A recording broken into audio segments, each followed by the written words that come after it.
हम पूनम कर्ण अपन मिथिला अपन मैथिली चैनल में सबके प्रणाम करै छी। आइ हम एकटा होली के गीत गा बजा रहल छी। नीक लागत लाइक करब, चैनल के सब्सक्राइब करब। फागुन महीनमा में राम जी पाहुन माँ, फागुन महीनमा में राम जी पाहुन माँ, होली में अला ससुरारी हे, होली में अला ससुरारी हे। किनका के हाथ कनक पिचकारी, किनका के हाथ कनक पिचकारी, किनका के हाथ अबीर हे, किनका के हाथ अबीर हे।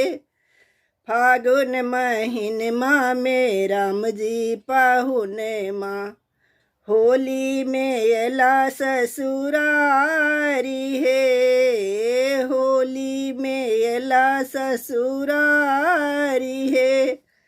राम जी के हाथ कनक पिचकारी, राम जी के हाथ कनक पिचकारी, सीता जी के हाथ अबीर हे, सीता जी के हाथ अबीर हे। फागुन महीनमा में राम जी पाहुन माँ, होली में अला ससुरारी हे, होली में अला ससुरारी हे।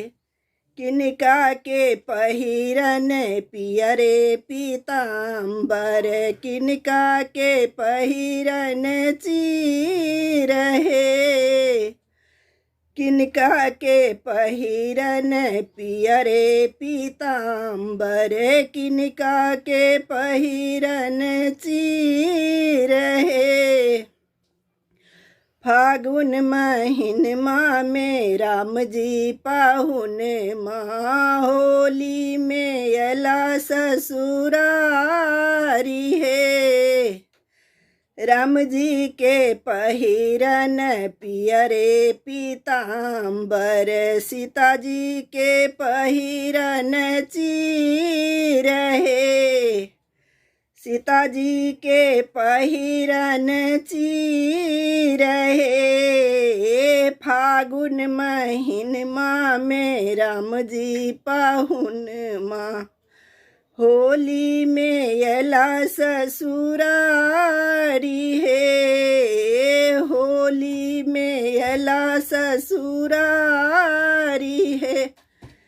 किनका के भीजे पियरे पीताम्बर, किनका के भीजे चीर हे, किनका के भीजे पियरे पीताम्बर, किनका के भीजनी चीर हे। फागुन महीनमा में राम जी पाहुन माँ, होली में अला ससुरारी हे, होली में अला ससुरारी हे।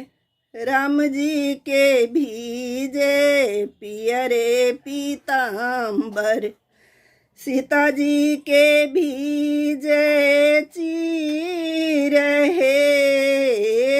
फागुन महीनमा में राम जी पाहुन माँ, होली में अला ससुरारी हे, होली में अला ससुरारी